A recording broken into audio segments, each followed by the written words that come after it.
Jason et la toison d'or d'Hélène Montardre. Chapitre 6. Taureau furieux et dents de dragon.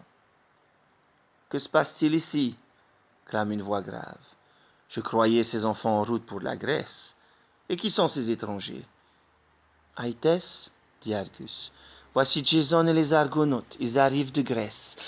Qu'on les reçoive comme il se doit, ordonne Aïtès. Il se tourne vers Calciopée et Médée. Faites préparer un banquet. Le banquet dépasse en splendeur tout ce que les Argonautes auraient pu imaginer, et après ce long périple et ces journées en mer, ils sont bien heureux d'en profiter.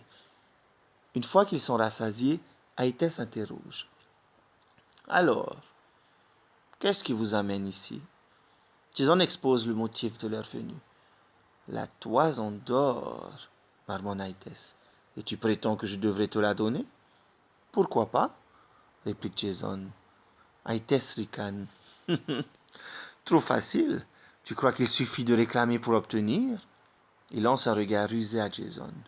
Je vais accéder à ta requête, mais il y a des conditions.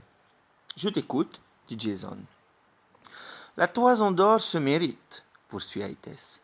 Tu l'obtiendras si tu parviens à atteler mes 2 taureaux, labourer le champ en bas du palais et y semer ses dents de dragon. Aïtès tend sa main ouverte, dévoilant une poignée d'énormes dents. Mais, commence Jason, je n'ai pas terminé. Ton Aïtès. Des guerriers vont naître de ces dents, tu devras les soumettre. Tu as 1 journée pour accomplir ces tâches, pas plus. Et cette journée, c'est demain. Dans l'ombre, Médée se raidit. Pas plus que Calciopée, Médée n'assiste au repas. Aussi s'est-elle cachée pour écouter ce qui se dirait. Et les paroles de son père la glacent. Personne ne peut venir à bout d'une telle tâche. Le bel étranger va mourir. Elle ferme les yeux. Impossible. Au moment où elle l'a aperçu, elle a su qu'elle n'aimerait jamais que lui. Il est celui qu'elle attendait. Elle doit tout faire pour le sauver. Jason, lui, se dit qu'en pareil cas, il vaut mieux ne pas réfléchir. Il lance. D'accord, j'accepte ta proposition. Tu es fou, s'exclame Oncé. Jamais tu ne réussiras. Les Argonautes regagnent leur navire pour la nuit et Jason réalise qu'il vient de commettre une grosse bêtise. Une sueur froide l'envahit. Comment se sortir de cette situation? Soudain, un homme jaillit d'une ruelle et lui souffle. C'est ma maîtresse qui m'envoie. Elle peut t'aider. Suis-moi. Sa maîtresse. De qui s'agit-il? Jason n'a rien à perdre et il emboîte le pas au serviteur. Près d'un temple, une haute silhouette attend. Jason la reconnaît aussitôt. Médée. Le serviteur s'éclipse. Jason et Médée se dévisagent. Nous n'avons pas beaucoup de temps, commence Médée d'une voix qui tremble un peu. Ce que t'a demandé mon père, tu n'as aucune chance d'y parvenir, sauf si je t'aide. Vois-tu, je suis un peu magicienne. Jason ne répond pas et Médée enchaîne. Voici ce que tu vas faire. Jason écoute attentivement. Il est touché par la voix de la jeune fille, par sa beauté, par la façon dont elle le regarde. Son cœur fond peu à peu. Ses yeux ne quittent plus ceux de Médée. Lorsque celle-ci se tait, il lui prend les mains. Médée, murmure-t-il, tu me sauves la vie. Je te dois tout. Et tu es si belle. Comment vivre sans toi? Si je réussis, partiras-tu en Grèce avec moi? M'épouseras-tu? Médée ferma les yeux. Jason vient de prononcer les mots qu'elle attendait. Elle les suivra jusqu'au bout du monde. Le lendemain, à l'aube, toute la ville est là pour assister au spectacle. Jason est seul au milieu du champ. Il a revêtu sa tenue de guerrier et il est prêt. Ce matin, avant de se préparer, il a passé sur son corps et ses armes le baume que lui a remis Médée. Grâce à lui, tu seras plus fort que tout, a-t-elle assuré. Effectivement, Jason sent un fourmillement dans ses doigts, ses bras, ses jambes. Il a l'impression de grandir et de devenir un géant. D'un regard calme, il observe les 2 taureaux que l'on vient de lâcher. Aïtès a omis un détail à leur sujet. Ils crachent des flammes. Qu'importe. Solidement campé sur ses 2 jambes, Jason les attend. Il saisit le premier par les cornes et l'oblige à plier genou.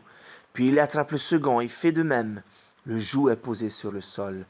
Il le place sur le cou des taureaux et attelle la charrue. Depuis la foule, un murmure d'admiration s'élève. Assis sur son trône, le roi Aétès fronce les sourcils. Il n'aurait pas parié une cruche de vin sur ce jeune homme aux longs cheveux blancs, et voilà qu'il vient de soumettre ces deux terribles taureaux, des taureaux dont tout le monde a peur, des taureaux qui n'obéissent qu'à lui. Dans le champ, Jason ne perd pas de temps.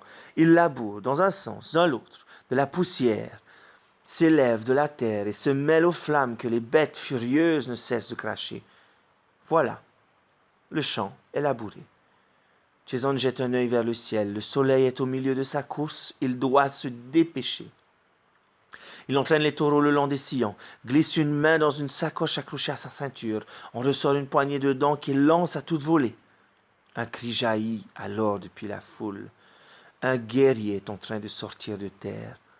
On ne voit d'abord que le bout de sa lance, puis son casque, puis son torse. Enfin, il dégage ses bras, prend appui sur le sol pour s'extirper de sa prison de terre. Il se redresse et le voilà à présent qui avance d'un air menaçant vers Jason. La foule crie, car un autre guerrier est en train de surgir du sol, et un autre encore. Jason a le vertige. Les guerriers sont terrifiants et 2 fois plus grands que lui. Et puis, comment contenir les taureaux tout en combattant les géants? Il se souvient à temps des paroles de Médée. Ils sont grands, forts et bêtes. Dès qu'il y en aura 4 ou 5, jette discrètement une pierre sur l'un d'eux. Jason se baisse, ramasse une pierre, la lance. La pierre heurte l'épaule d'un guerrier qui se retourne vers son voisin. C'est toi qui viens de lancer cette pierre? Moi? Mais non. Dis donc, tu as du culot, toi. Du culot? Je vais te montrer. Le premier guerrier se jette sur le deuxième, bousculant au passage le troisième, qui, furieux, rejoint la mêlée. Sous le regard ahuri de Jason, les guerriers se battent entre eux. Mais c'est à lui de les soumettre, a dit Aétès. Il saute au milieu du groupe, brandit son épée qui s'abat sur la tête d'un guerrier. De nombreux adversaires commencent à sortir du sol. Jason ne leur laisse pas le temps. À peine ont-ils le buste hors de terre qu'il intervient. Les heures passent. Le soleil descend sur l'horizon. Jason laisse tomber son épée une dernière fois. Le dernier guerrier s'écroule. Quant aux taureaux, épuisés, ils sont couchés sur le sol. Ils n'ont même plus la force de cracher des flammes. Un grand silence règne sur le champ. Le roi Aétès se lève sans un mot, tourne les talons, regagne son palais. Jason a réussi, grâce à Médée.